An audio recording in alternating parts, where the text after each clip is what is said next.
हाय दोस्तों, मी पुन्हा एकदा आपला अहिरी समाचारमध्ये स्वागत करतो।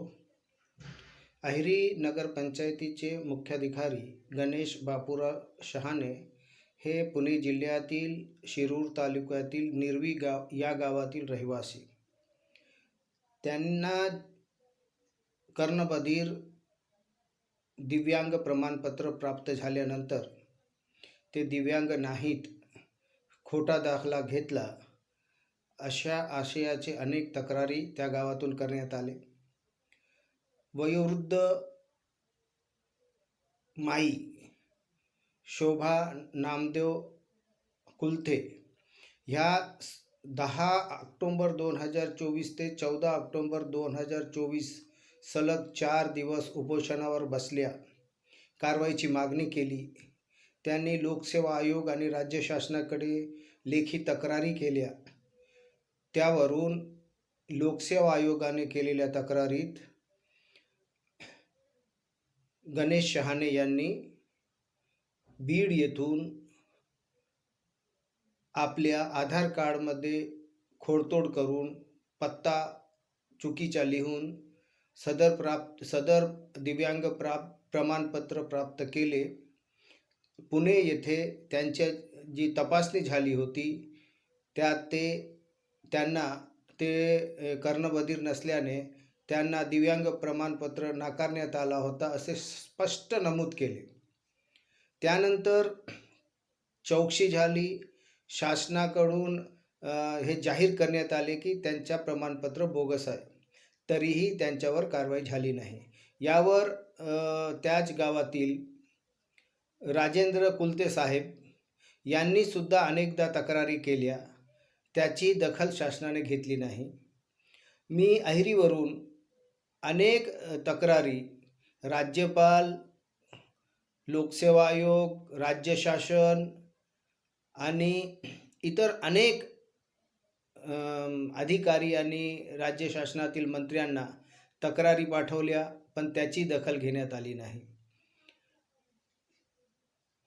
ब्रह्मपुरीचे आमदार माननीय विजय वडेट्टीवार साहेब यांनी नागपूर अधिवेशनात हा मुद्दा उचलला। त्यांनी स्पष्ट नाव घेत हे बोगस दिव्यांग अधिकारी आहेत, त्यांच्यावर कारवाई करण्याची मागणी केली।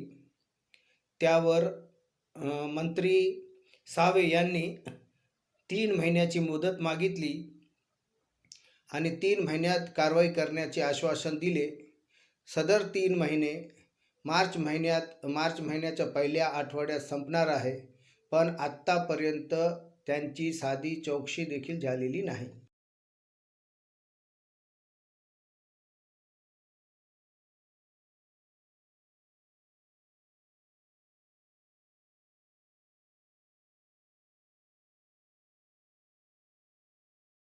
अध्यक्ष महोदय, खरं तर एकूण 359 हे कर्मचारी अधिकारी आहेत ज्यांची यादी आहे की बोगस प्रमाणपत्र मिळवायचे।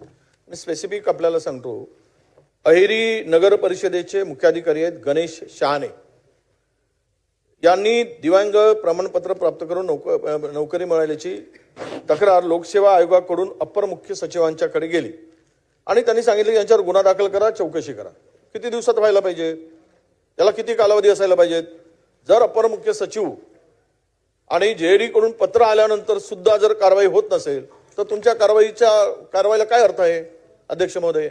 म्हणून हे बघा अध्यक्ष महोदय, आता यांनी 24/10 पुन्हा दुसरं पत्र दिलं आणि तहसीलदारांनी, नायब तहसीलदारांनी जिल्हा सहाय्यक आयुक्ताला पत्र देऊन याच्यावर फसवणुकीचा गुन्हा दाखल करा म्हणून सांगितलं। कुठला राजकीय दबाव येतो एका अधिकाऱ्यावर कारवाई करायसाठी? आणि तो बोगस प्रमाणपत्र।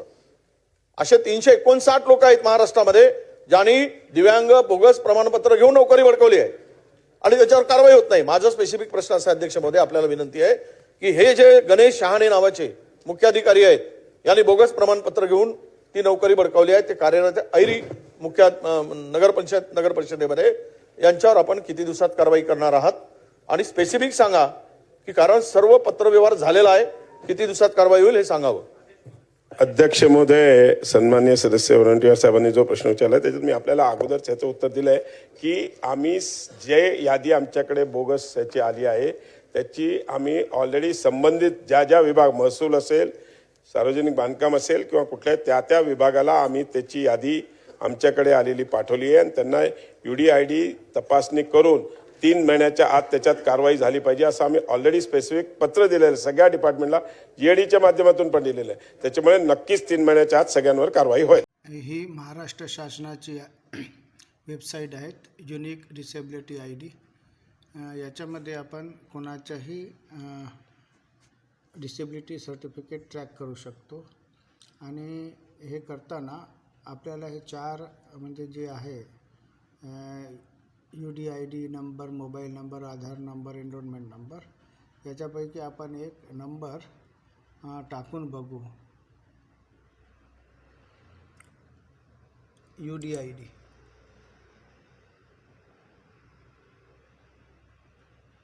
ठीक आहे. हा नंबर आहे, हा एक नंबर आहे, आपण हे टाकून बघू हा नंबर.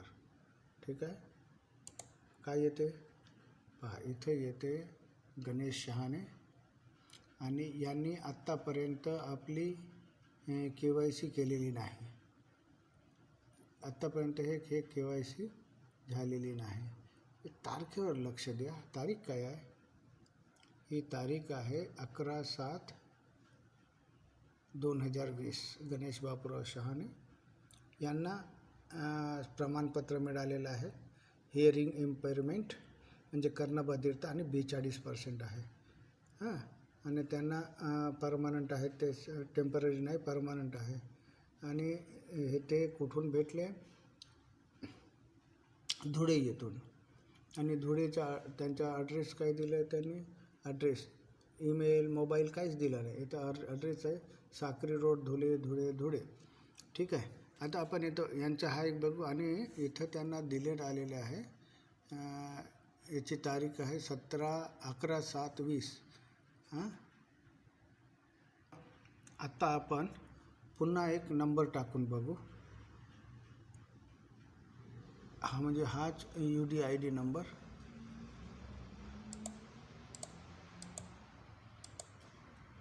काय येते बघू.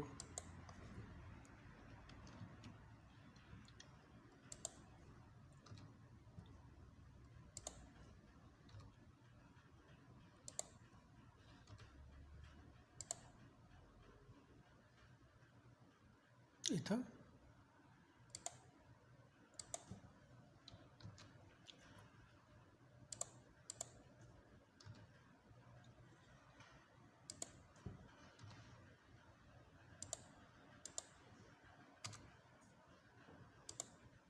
पहा, इथं एक उभे झालं.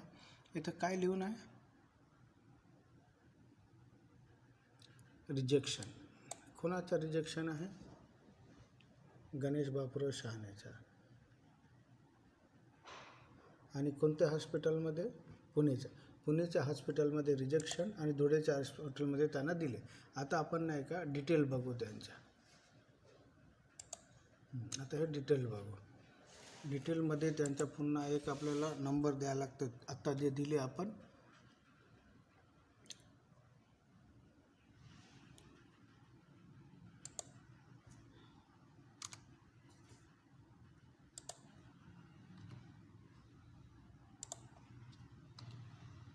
त्यांची डेट ऑफ बर्थ आहे.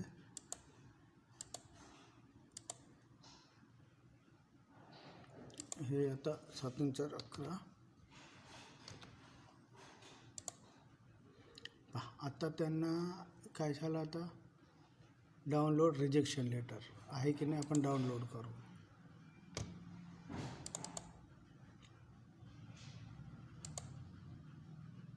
नाही, मेन्शन रिजेक्शन म्हणजे हे इथं रिजेक्शन आहे. हे रिजेक्शन तारीख बघा 22, म्हणजे 2022ला रिजेक्शन झाला आणि 20ला त्यांना प्रमाणपत्र मिळाले. कसे शक्य आहे? हे नाव गणेश बापूराव शहाणे. हां, आणि इथं हा जो नंबर आहे हा महत्त्वाचा आहे. हा जो नंबर डुप्लिकेट लिहिलेला आहे या प्रमाणपत्रामध्ये, जिथं त्यांचा अर्ज रिजेक्ट झाला, हा ॲक्च्युअली त्यांनी धुळेतून घेतलेला हा त्यांचा एनरोलमेंट नंबर आहे. म्हणजे 2022ला त्यांनी हे पहा 2020 समजले ना, 2020ला त्यांनी डुप्लिकेट घेतला होता. म्हणजे 2020ला त्यांनी सर्टिफिकेटसाठी डिसेबिलिटीसाठी दिला होता. तर 2022ला त्यांना त्यांचा नाही का अर्ज म्हणजे डिसेबिलिटी प्रमाणपत्र रद्द करण्यात आला, दिला नाही, आणि 2020ला त्यांना मिळाला. हे उलट कसं शक्य आहे? 20ला ते डिसेबल होते आणि कर्णबधीर होते आणि 22ला नव्हते. किती घोड आहे. एक मोठा रॅकेट आहे जे बोगस प्रमाणपत्र देते. त्यांना अशा प्रकारे मदत करण्यात आली. शासनाकडे आम्ही वारंवार मागणी करत आहोत, पण आत्तापर्यंत चौकशी झालेली नाही. आम्ही पुन्हा एकदा शासनाकडे मागणी करतो की या 2 प्रमाणपत्राची चौकशी करून, आणि जे पत्ता आहे, आता पत्ता बघा इथं काय लिहिलं, तिथं धुळे होतं, इथं काय लिहून आहे पत्ता,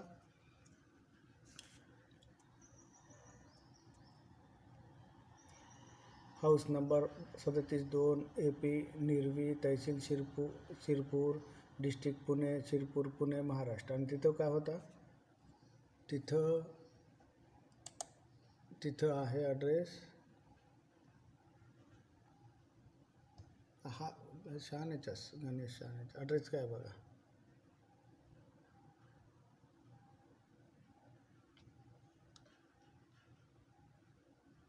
साक्री रोड, धुळे महाराष्ट्र, धुळे बोगस.